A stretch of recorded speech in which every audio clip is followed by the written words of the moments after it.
This is Christmas, the season of perpetual hope. I don't care if I have to get out there and hitchhike. I'm going to work at the soup kitchen this season. Hey there, philanthropist. Trace here, giving you some DNews for free. Today is Christmas Eve. During the holiday season, some people want to come out to the coast and have a few laughs. Others, they want to take an old blanket out of the closet and say, "Here!" But what makes people want to do that second one?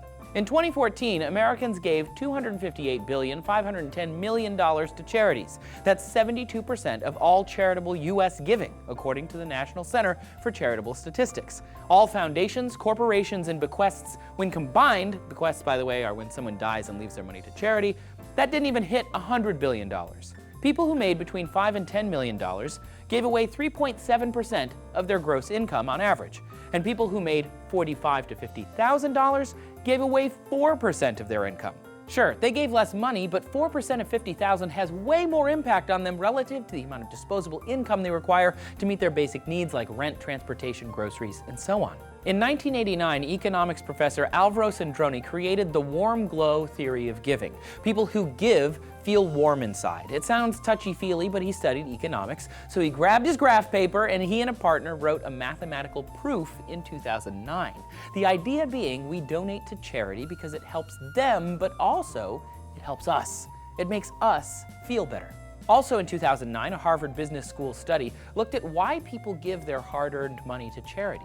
Groups of students were prompted to recall happy or sad memories. They then were told they could give money to other students. Those who'd been prompted with happy memories, they gave more, and they felt happier. In other words, happy people give more to others, and giving to charity causes happiness in the giver.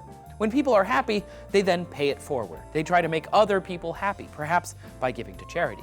But they'll also be more charitable in their day-to-day life. Another study from the Harvard Business Review claimed if you want the biggest payoff from an unexpected windfall of $20, give it away. You'll feel better about it.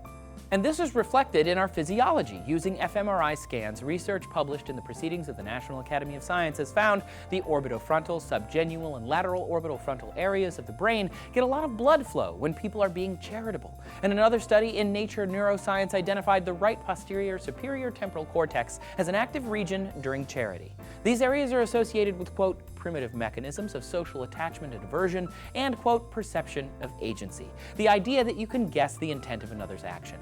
Basically, altruism helps we social advanced apes work and stick together, and it's reinforced by making us feel good, that warm glow that Sandroni identified. And numerous studies seem to show that when one person behaves generously, it inspires others to behave generously later to pass it on. But to bring it back, why does this happen during the holidays? According to that same National Center for Charitable Statistics review, a quarter to half of all giving happens between October and December. Prosaically, yeah, it's the end of the tax year, but that alone can't explain all the giving. Some sociologists think that it's because there is simply an abundance of opportunities to give, or because people tend to ask for charity at that time of year. But it could also be a charitable arms race. If you see someone benefiting others, it makes you want to pay it forward too. Our social ape past is still there under the surface, making us want to help our fellow apes. So go out and give an advanced primate some love this season. You'll feel better for it. We'd like to thank our sponsor, K Jewelers, for helping us make this episode. For 100 years, every kiss begins with K. Altruism, or being charitable, is a strange behavior to see in animals. It might not make evolutionary sense to help your fellow whale or shark or whatever, but it's important. Jules looks into it here. Do you give to charity or volunteer, help out at church, school, scouts, anything? Let us know in the comments, and take a sec, please, and subscribe. Thank you.